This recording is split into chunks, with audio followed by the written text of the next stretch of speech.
Looking over these numbers right now, Steve, overall retail sales up almost 5%, but they were actually down from February. What's this telling us about the consumer and the impact of inflation? I think what it's telling us is the consumer's still out there spending. If we look at the data, up 4.7%, it's still relatively healthy. Obviously, inflation is eating into a part of it. That's a nominal number, but it is slowing. If we look at February, it's 6.9%. January was closer to 8%. So we've got this deceleration in the rate of growth, and that's telling us that the inflation and some of the depression in terms of the deceleration in the amount of savings that the consumer has is starting into eating into the rate of growth, but they're still spending on what they want to be doing, a big growth in experiences. And this is a trend that we've been seeing over the last number of months. Okay. People are shopping back in stores. They're shopping e-commerce, so they want to shop wherever they want to shop. But the growth is in the experiential, the restaurants, the lodging, the grocery. Food is continuing to look very strong. You know, Steve, but those I want to talk to you about pandemic winners, the home electronics, those are continuing to be really quite soft. Yeah, Steve, I want to talk to you about that experiential spending. So we were just looking at the numbers right now. We're going to show these numbers one more time. We're seeing a big jump in lodging spending, up 11%, restaurant spending up almost 24%. As you mentioned, those are two consumer discretionary areas. So we're now 2 years since the last stimulus check that many thought fueled the consumer spending on goods. What's fueling all this experiential spending? Well, some of this is a reversion to the norm. You had a big growth in the pandemic winners, the stay-at-home categories, the home, the electronics, et cetera, and a big depression. Remember, in the beginning of the pandemic, nobody was eating in a restaurant.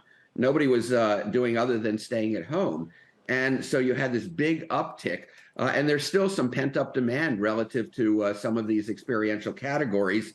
Having said that, I think that we've eaten into the savings. And the inflation rate has continued to be high in the food area. It's starting to come down. But my guess is that I'd be careful about assuming that these trends are going to continue because you've had this whipsawing. The winners became losers, the categories. The losers have become winners. And I think that you're seeing a bit of a reversion to the mean.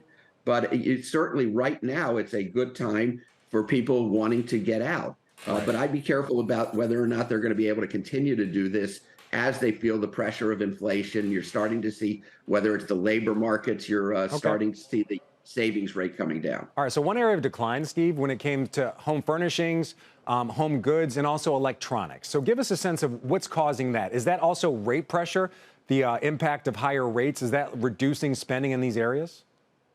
I don't think it's so much rate pressure as that in the beginning of the pandemic, that's all we had to do. So everybody bought a television.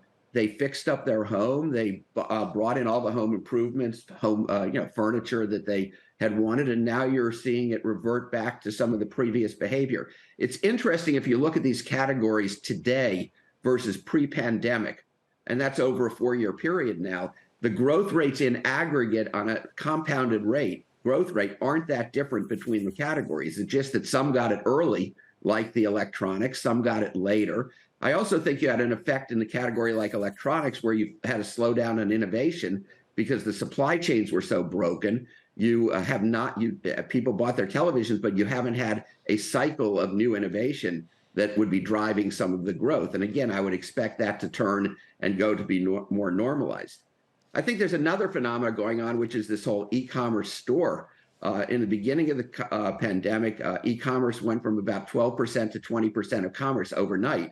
And a lot of people thought it was going to continue to go through the sky, and that would be the death knell for the stores. Well, what happened was as the world opened up, people wanted to get experiences, and you saw a reversion where stores became more popular again. And so you saw growth back in stores, roughly 80% or plus of commerce being done in the stores. Right now, you're in a point where if the e-commerce growth at 13% is at about the trend that you saw pre-pandemic.